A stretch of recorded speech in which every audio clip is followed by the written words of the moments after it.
তুমি কি জানো কেন সিসিলি এবং ইতালির মূল ভূখণ্ডের মধ্যে এখনও কোনো সেতু নেই?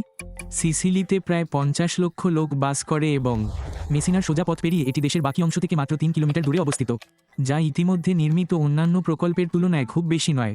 কিন্তু এই জায়গাটি অনেক জটিল এবং এটি কেবল ভূগোল নয়, বরং মাফিয়াদের সম্পর্কেও। অঞ্চলটি প্রকৃতপক্ষে অত্যন্ত ভূমিকম্পের দিক থেকে সক্রিয়। ঠিক এখানেই আফ্রিকান এবং ইউরেশিয়ান টেকটনিক প্লেটের মধ্যে সীমানা রয়েছে, যা ক্রমাগত একে অপরের সাথে ধাক্কা খায় এবং ঘন ঘন ভূমিকম্পের কারণ হয়।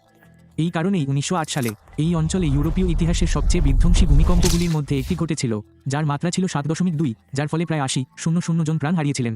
তাছাড়া এই সংকীর্ণ জায়গাটি এমন একটি জায়গা যেখানে দুটি সি-র মিলন ঘটে, যার ফলে 100 কিলোমিটার ঘন্টা বেগে বাতাস বয়ে যেত।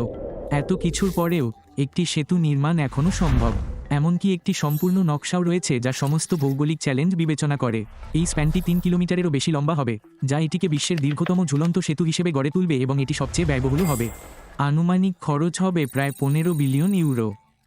বিরোধীরা যুক্তি দেন যে এই বিলিয়ন সামাজিক কর্মসূচিতে আরও ভালোভাবে ব্যয় করা হবে। অন্যদিকে সমর্থকেরা বিশ্বাস করেন যে সেতুটি দেশকে একত্রিত করবে এবং দক্ষিণের অর্থনীতিতে বিশাল চাঙ্গাভাব আনবে। ফলস্বরূপ প্রকল্পটি বহুবার চালু এবং স্থগিত করা হয়েছে।